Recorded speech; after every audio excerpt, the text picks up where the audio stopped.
अमरावती शहरात काही दिवसाआधी गांजाची विक्री करणाऱ्यावर पोलिसांनी कारवाई केली होती। आता पुन्हा शहर गुन्हे शाखा युनिट 1 च्या पथकाने धडक कारवाई केली।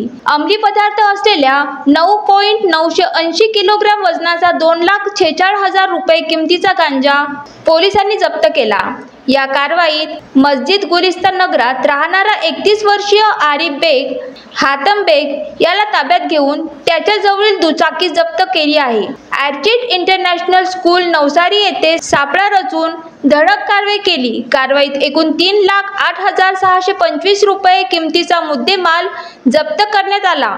आरोपी विरुद्ध NDPS ॲक्ट नुसार कार्यवाही करण्यात आली आहे। ही कारवाई पोलीस आयुक्त अरविंद चावरिया, पोलीस उपायुक्त गणेश शिंदे यांच्या आदेशाने गुन्हे शाखा युनिट 1 चे वरिष्ठ पोलीस निरीक्षक गोरखनाथ जाधव यांच्या नेतृत्वात सहाय्यक पोलीस निरीक्षक मनीष वाकोडे, इम्रान नायकवडे, सहाय्यक पोलीस उपनिरीक्षक युसुफ सौदागर, अशोक वाटाणे, पोलीस कर्मचारी सतीश देशमुख, फिरोज खान, सचिन बहाडे, प्रशांत मोहोड, मंगेश लोखंडे, अलीमुद्दीन खातीब, पोलीस नाईक नाझीमुद्दीन सय्यद, विकास गुडगे, सचिन भोयर, पोलीस अंमलदार सूरज चव्हाण, निखिल गेडाम, रणजित गावंडे, रुपेश काळे, नरेश मोरील, चालक अंमलदार अशोक खंगार, किशोर बेगर यांनी केली। Vidarbha city news Amravati.